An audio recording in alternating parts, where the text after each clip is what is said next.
दोस्तों, आज की यह सत्य कथा उसी विश्वास की है जहाँ इंसान की सारी उम्मीदें खत्म हो गई थीं, लेकिन बजरंगबली ने एक पल में सारा मंजर बदल दिया। क्या आपने कभी महसूस किया है कि आपके पैर के नीचे से ज़मीन खिसक गई हो? जब डॉक्टर हाथ खड़े कर दे, जेब खाली हो और अपना साया भी साथ छोड़ दे, तब इंसान क्या करता है? आज की कहानी एक ऐसे ही भक्त की है जिसने हार मान ली थी, पर उसे यह नहीं पता था कि उसका हाथ स्वयं संकट मोचन ने थाम रखा है। कहते हैं कि जहाँ इंसान की हिम्मत जवाब दे देती है, वहीं से हनुमान जी का चमत्कार शुरू होता है। जब चारों तरफ अंधेरा हो और कोई रास्ता न सूझे, तब बस एक नाम ही काफ़ी है, संकट मोचन। यह कहानी है रमेश की, जो एक मध्यम वर्गीय परिवार से थे और शहर में एक छोटी सी नौकरी करते थे। रमेश का जीवन सामान्य चल रहा था, लेकिन अचानक विपत्तियों का पहाड़ टूट पड़ा।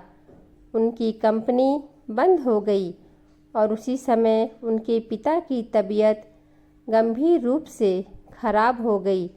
घर में जमा पूंजी धीरे धीरे खत्म होने लगी, कर्ज का बोझ बढ़ता जा रहा था और डॉक्टरों ने कह दिया था कि पिता के बचने की उम्मीद बहुत कम है।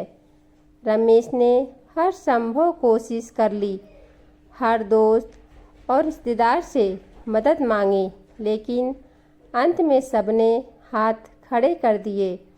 एक रात जब रमेश अस्पताल के गलियारे में अकेले बैठे रो रहे थे, उनकी नज़र पास के एक छोटे से हनुमान मंदिर पर पड़ी। उनके मन में आया, सब ने साथ छोड़ दिया, अब बस आप ही सहारा हो।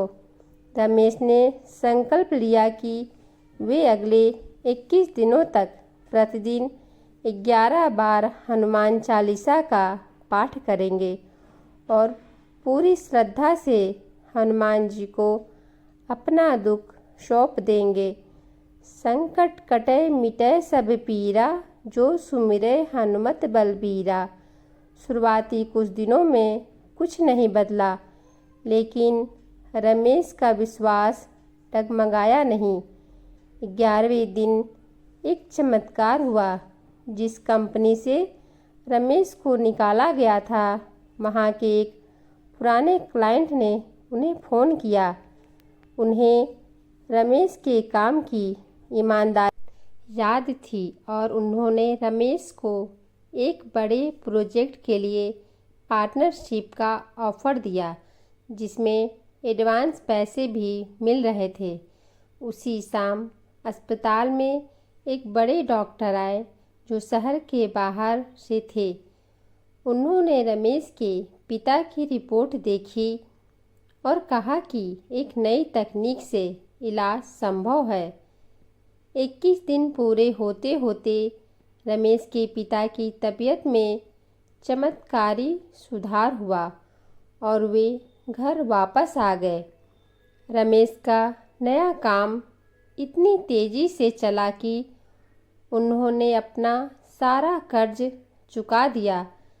जिस घर में हताशा थी, वहाँ अब खुशहाली और हनुमान जी के जयकारे थे। यह कहानी हमें बताती है कि विश्वास में बहुत शक्ति है। हनुमान जी को संकट मोचन इसीलिए कहा जाता है क्योंकि वे असंभव को भी संभव कर देते हैं। जब हम पूरी तरह सरेंडर आत्मसमर्पण कर देते हैं, तब ईश्वरीय शक्तियाँ काम करना शुरू करती हैं। राम रसायन तुमरे पासा, सदा रहो रघुपति के दासा।